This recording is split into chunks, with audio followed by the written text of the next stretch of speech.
President Donald Trump and challenger Joe Biden are to hit 3 states each. The Midwest takes center stage in the battle for the White House, and Texas sees record early voting. Here is a look at what was happening on Friday, 4 days before November 3rd Election Day. Biden's busy Midwest day.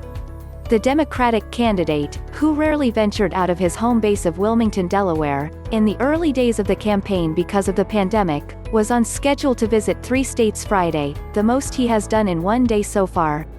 He was to host a socially distanced, drive-in, rally in Des Moines, Iowa, in the early afternoon, then another in St. Paul, capital of Minnesota, and finally deliver a speech in Milwaukee, in the state of Wisconsin.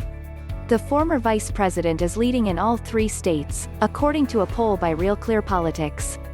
But I'm not taking anything for granted, Biden said early Friday.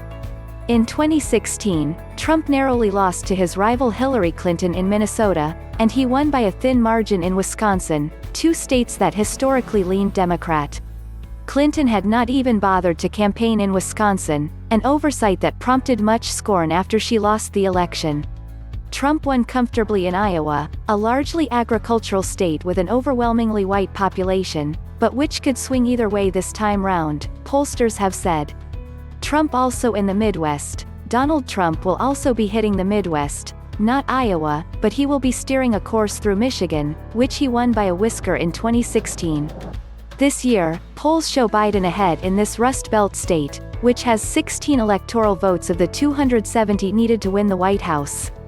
3. Make America Great Again. Gatherings were scheduled, one in a suburb of Detroit in the early afternoon, then another in Green Bay, some 200 miles north of Chicago, and finally on to Rochester, south of Minneapolis. Record early voting in Texas.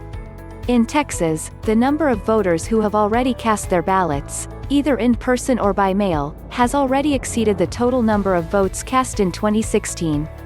More than 9 million ballots have been sent or deposited in the Lone Star State, the second largest in the country in the number of electoral college votes.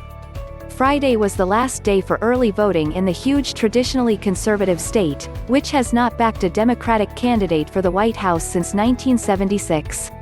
With the race so tight and with record turnout, Democrats are quietly hoping for a win in Texas, which would redraw the electoral map.